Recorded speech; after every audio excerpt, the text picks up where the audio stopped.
ನಮಸ್ಕಾರ ಸ್ನೇಹಿತರೆ, ನಮ್ಮ ನಂಬಿಕೆಗೆ ಸ್ವಾಗತ ಸುಸ್ವಾಗತ. ಸ್ನೇಹಿತರೆ, ಪುರಿ ಜಗನ್ನಾಥ ಮಂದಿರದ ಬಗ್ಗೆ ಎಷ್ಟು ಹೇಳಿದರೂ ಕಡಿಮೆಯೇ. ಒಡಿಶಾ ರಾಜ್ಯದಲ್ಲಿರುವ 7 ಪ್ರಾಚೀನ ಮತ್ತು ಪವಿತ್ರ ನಗರಗಳಲ್ಲಿ ಒಂದಾಗಿರುವ ಪುರಿಯಲ್ಲಿ ಜಗನ್ನಾಥನ ಸನ್ನಿಧಿಯೇ ಅತ್ಯಂತ ಪ್ರಾಚೀನವೆಂದು ಪರಿಗಣಿಸಲಾಗಿದೆ. ಪ್ರತಿ ವರ್ಷ ಆಷಾಢ ಮಾಸದ 2ನೇ ದಿನದಂದು 9ನೇ ರಥಯಾತ್ರೆ ಇಲ್ಲಿ ಪ್ರಾರಂಭವಾಗುತ್ತೆ. ಈ ಯಾತ್ರೆಯಲ್ಲಿ ದೇಶ ವಿದೇಶಗಳಿಂದಲೂ ಲಕ್ಷಾಂತರ ಮಂದಿ ಭಾಗಿಯಾಗುವುದು ವಿಶೇಷ. ಇಂದಿಗೂ ಪುರಿ ಜಗನ್ನಾಥ ಕ್ಷೇತ್ರ ವಿಸ್ಮಯಗಳ ನೆಲೆವೀಡು ಎಂದೇ ಪ್ರಖ್ಯಾತಿಯನ್ನು ಪಡೆದುಕೊಂಡಿದೆ. ಅಲ್ಲದೆ ಈ ದೇವಾಲಯಕ್ಕೆ ಯೇಸು ಕ್ರಿಸ್ತರು ಕೂಡ ಭೇಟಿ ನೀಡಿ ಉರುಳು ಸೇವೆ ಮಾಡಿದ್ದರ ಕುರುಹು ಕೂಡ ಇದೆ. ಇಂದಿಗೂ ಈ ದೇವಾಲಯದ ಕುರಿತಾದ 25 ರಹಸ್ಯ ಸಂಗತಿಗಳು ಮಾನವ ಕುಲಕ್ಕೆ ಕಗ್ಗಂಟಾಗಿ ಬಿಟ್ಟಿದೆ. ಬನ್ನಿ, ಹಾಗಿದ್ರೆ ಇಂದಿನ ಸಂಚಿಕೆಯಲ್ಲಿ ಪುರಿ ಜಗನ್ನಾಥನ ಕುರಿತಾದ ಕುತೂಹಲ ಭರಿತ ವಿಚಾರಗಳನ್ನು ತಿಳಿದುಕೊಳ್ತಾ ಹೋಗೋಣ. ಅದಕ್ಕೂ ಮುನ್ನ ನಮ್ಮ ನಂಬಿಕೆಗೆ ನಿಮ್ಮ ಬೆಂಬಲವಿರಲಿ. ಸ್ನೇಹಿತರೆ, ಮೊದಲಿಗೆ ಪುರಿ ಜಗನ್ನಾಥ ದೇವಾಲಯವನ್ನ ಯಾವಾಗ ನಿರ್ಮಿಸಲಾಯಿತು ಎಂಬುದಕ್ಕೆ ಇದುವರೆಗೂ ನಿಖರವಾದ ಮಾಹಿತಿ ಇಲ್ಲ. ಕೆಲವು ದಾಖಲೆಗಳ ಪ್ರಕಾರ ಈ ದೇವಾಲಯವನ್ನ ಸತ್ಯಯುಗದಲ್ಲಿ ಪ್ರಖ್ಯಾತ ಸಾಮ್ರಾಟನಾಗಿದ್ದ ಇಂದ್ರದ್ಯುಮ್ನನು ನಿರ್ಮಿಸಿದನೆಂದು ತಿಳಿದುಬರುತ್ತೆ. ನಂತರದ ಕಾಲಮಾನದಲ್ಲಿ ಕಾಲಕಾಲಕ್ಕೆ ತಕ್ಕಂತೆ ನವೀಕರಿಸಲಾಗಿದೆ. ಈ ದೇವಾಲಯದ ಆರಂಭಿಕ ಪುರಾವೆಗಳು ಮಹಾಭಾರತದ ವನ ಪರ್ವದಲ್ಲಿ ಕಂಡುಬರುತ್ತೆ. ಪ್ರಸ್ತುತ ಈಗಿನ ದೇವಾಲಯವನ್ನ 7ನೇ ಶತಮಾನದಲ್ಲಿ ನಿರ್ಮಿಸಲಾಗಿದೆ. ಆದಾಗ್ಯೂ ಈ ದೇವಾಲಯವನ್ನ ಕ್ರಿಸ್ತಪೂರ್ವ 2ನೇ ಶತಮಾನದಲ್ಲಿ ನಿರ್ಮಿಸಲಾಗಿದೆ ಎಂಬ ಕಥೆಗಳು ಕೂಡ ಇದೆ. ಇಲ್ಲಿದ್ದ ದೇವಾಲಯವನ್ನ 3 ಬಾರಿ ನಾಶಪಡಿಸಲಾಯಿತಾದರೂ ಕ್ರಿಸ್ತಶಕ 1174ರಲ್ಲಿ ಒಡಿಶಾದ ರಾಜನಾಗಿದ್ದ ಅನಂಗ್ ಭೀಮದೇವ ಇದನ್ನ ನವೀಕರಿಸಿದ. ನಂತರದಲ್ಲಿ ಮುಖ್ಯ ದೇವಾಲಯದ ಸುತ್ತಲೂ ಸುಮಾರು 30 ದೇವಾಲಯಗಳನ್ನು ಸ್ಥಾಪಿಸಲಾಗಿದೆ. ಇನ್ನು 2ನೇ ವಿಸ್ಮಯ ಅಂದ್ರೆ ನೀಲಮಾಧವ. ಬ್ರಹ್ಮ ಮತ್ತು ಸ್ಕಂದ ಪುರಾಣಗಳ ಪ್ರಕಾರ ಶ್ರೀ ವಿಷ್ಣು ಇಲ್ಲಿ ನೀಲಮಾಧವನಾಗಿ ಅವತರಿಸಿದನಂತೆ. ನಂತರ ಸ್ಥಳೀಯ ಸಬರ ಬುಡಕಟ್ಟಿನ ಜನರ ಪೂಜ್ಯ ದೇವತೆಯಾದ.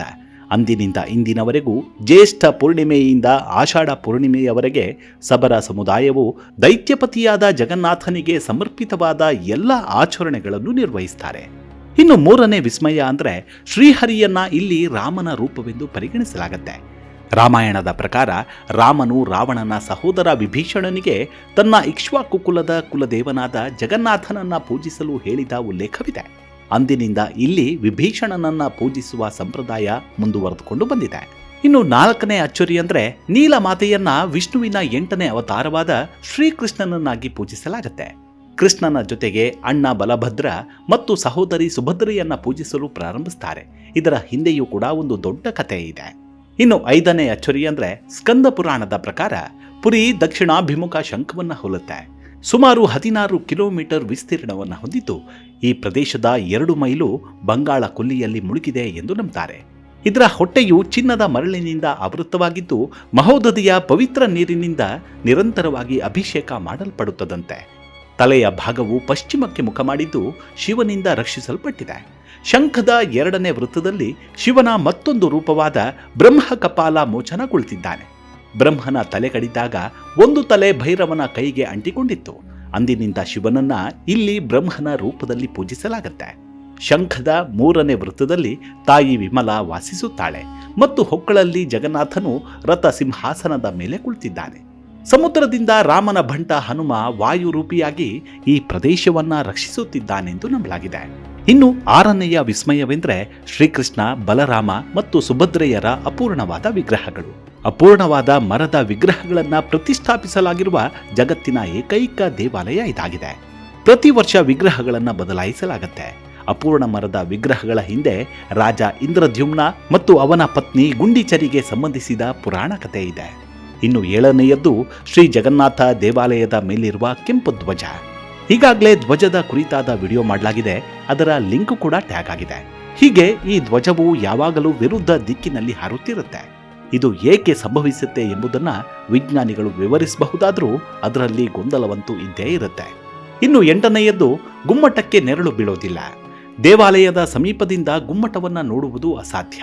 ಮುಖ್ಯ ಗುಮ್ಮಟದ ನೆರಳು ದಿನದ ಯಾವುದೇ ಸಮಯದಲ್ಲಾದರೂ ಅಗೋಚರವಾಗೇ ಇರುತ್ತೆ. ಇನ್ನು 9ನೆಯ ಅಚ್ಚರಿ ಅಂದ್ರೆ ಪುರಿ ಕ್ಷೇತ್ರ ಭಾರತದ ಅತ್ಯಂತ ಭವ್ಯವಾದ ಮತ್ತು ಎತ್ತರವಾದ ದೇವಾಲಯಗಳ ಪೈಕಿ ಒಂದು. ಈ ದೇವಾಲಯವು 4000 ಚದರ ಅಡಿ ವಿಸ್ತೀರ್ಣವನ್ನು ಹೊಂದಿದ್ದು ಸುಮಾರು 214 ಅಡಿ ಎತ್ತರವಿದೆ. ಇನ್ನು 10ನೆಯ ಅಚ್ಚರಿ ಅಂದ್ರೆ ಇಲ್ಲಿನ ಬೃಹತ್ ಸುದರ್ಶನ ಚಕ್ರ. ಪುರಿಯಲ್ಲಿ ಎಲ್ಲಿಂದ ನೋಡಿದ್ರೂ ದೇವಾಲಯದ ಮೇಲ್ಭಾಗದಲ್ಲಿ ಸ್ಥಾಪಿಸಲಾಗಿರುವ ಸುದರ್ಶನ ಚಕ್ರವು ಸ್ಪಷ್ಟವಾಗಿ ಕಾಣುತ್ತೆ.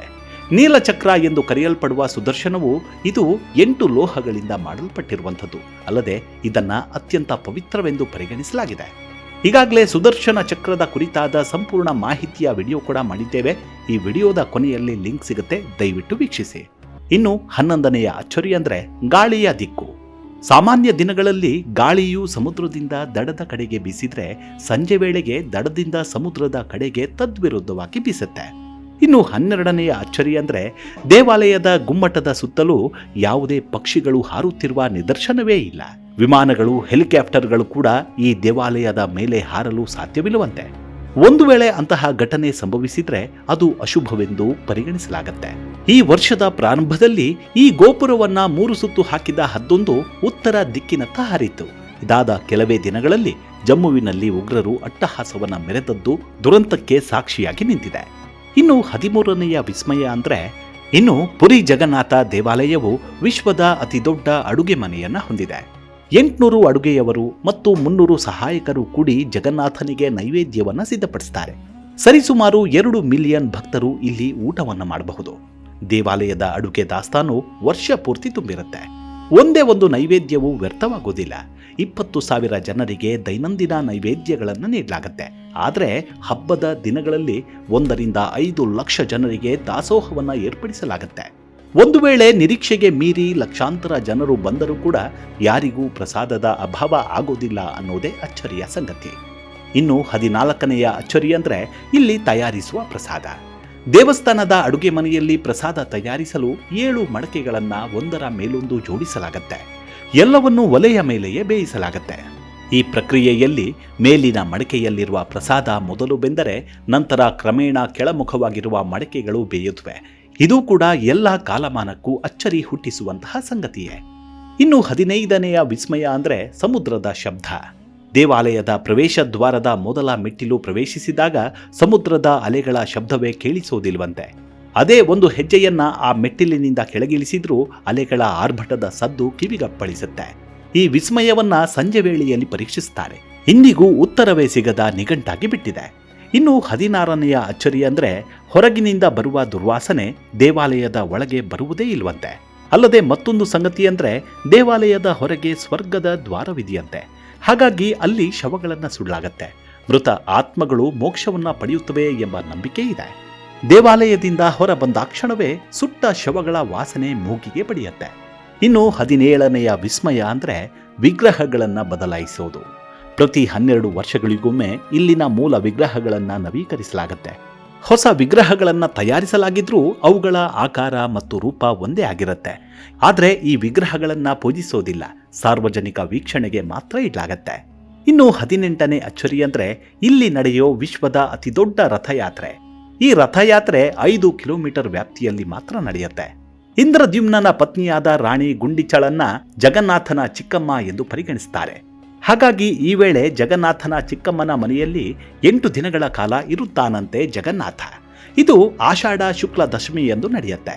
ಜಗನ್ನಾಥನ ರಥ ನಂದಿಘೋಷವಾದ್ರೆ ದೇವಿ ಸುಭದ್ರೆಯ ರಥವು ದರ್ಪದಲನ ಮತ್ತು ಸಹೋದರ ಬಲಭದ್ರನ ರಥವು ರಕ್ಷಾ ತಾಳ ಧ್ವಜ ಎಂದು ಕರೀತಾರೆ. ಪುರಿಯ ಜಗಪತಿ ಮಹಾರಾಜರು ಚೆರೆ ಪೈರರನ್ ಎಂದು ಕರೆಯಲ್ಪಡುವ ಚಿನ್ನದ ಪೊರಕೆಯಿಂದ ನೆಲವನ್ನು ಗುಡಿಸ್ತಾರೆ. ಇನ್ನು 19ನೆಯ ವಿಸ್ಮಯ ಅಂದ್ರೆ ಸಮುದ್ರವು ಜಗನ್ನಾಥ ದೇವಾಲಯವನ್ನ 3 ಬಾರಿ ನಾಶ ಮಾಡಿತ್ತಂತೆ. ಆದರೆ ಜಗನ್ನಾಥನು ಇಲ್ಲಿ ಸಮುದ್ರವನ್ನ ನಿಯಂತ್ರಿಸಲು ಮಾರುತಿ ಹನುಮನನ್ನ ನೇಮಿಸಿದ್ದಾನೆಂದು ಸ್ಥಳ ಪುರಾಣವೂ ಇದೆ.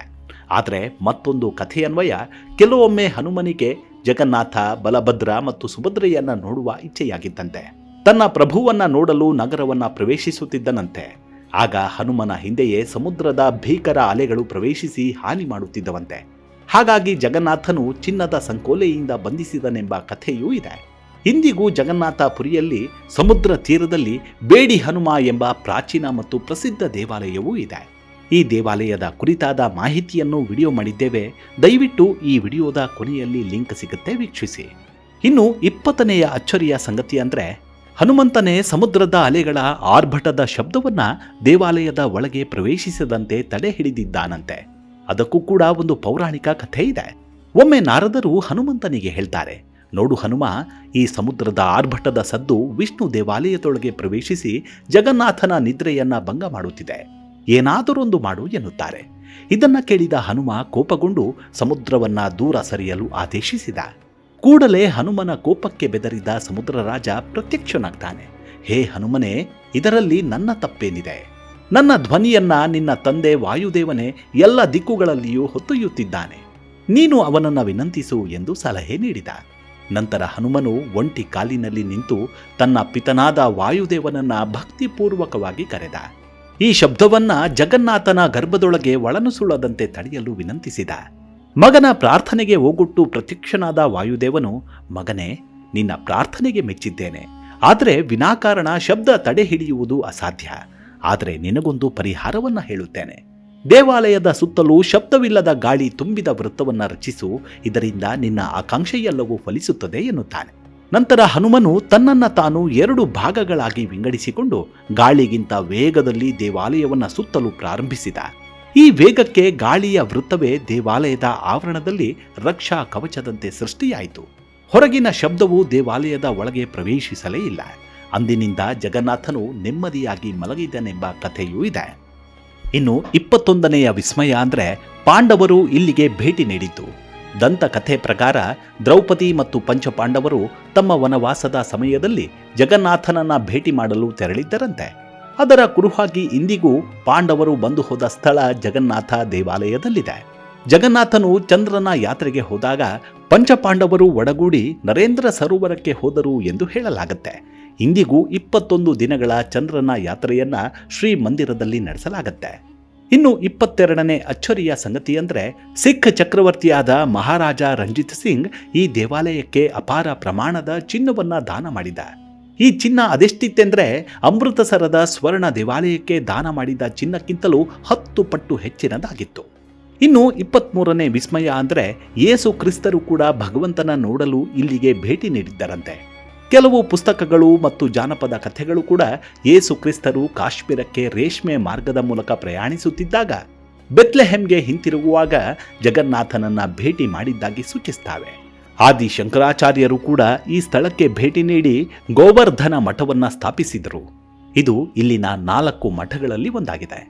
ಇನ್ನು 24ನೆಯ ವಿಸ್ಮಯದ ವಿಚಾರ ಅಂದರೆ ಹಿಂದೂಗಳಲ್ಲದೆ ಬೇರೆ ಧರ್ಮೀಯರು ದೇವಾಲಯಕ್ಕೆ ಪ್ರವೇಶಿಸುವುದನ್ನು ನಿಷೇಧಿಸಲಾಗಿದೆ.